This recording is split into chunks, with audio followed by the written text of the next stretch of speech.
c'est l'Integrated Food Security Phase Classification qui aurait en fait abaissé le seuil de malnutrition qui est habituellement retenu pour d'autres zones comme le Soudan par exemple, pour faciliter en fait la déclaration d'une famine dans la bande de Gaza.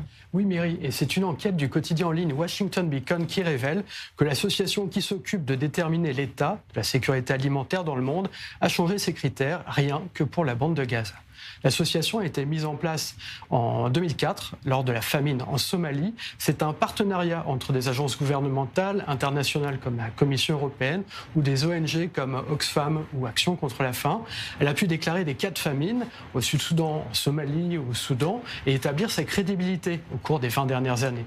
Seulement, pour la bande de Gaza, les indicateurs changent et non seulement les indicateurs changent, mais aussi l'association utilise les données du ministère de la Santé qui est contrôlé par le Hamas. Ce deux poids deux mesures concerne les seuils de malnutrition des enfants qui passent de 30 à 15%.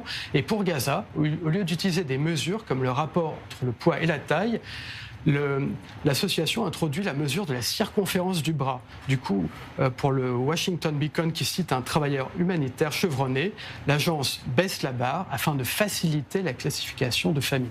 Effectivement, si les critères ne sont pas les mêmes, on ne peut pas comparer, bien sûr. Et quelles sont les conséquences de cette classification qui est propre à la bande de Gaza ? Alors, des médias internationaux reconnus et pas toujours bien disposés vis-à-vis d'Israël, comme NPR, CNN, ABC News et The New York Times, reprennent mot pour mot le rapport et déclarent que la famine règne à Gaza. L'agence de classification de la sécurité alimentaire n'a pas souhaité répondre aux questions sur son changement de méthodologie.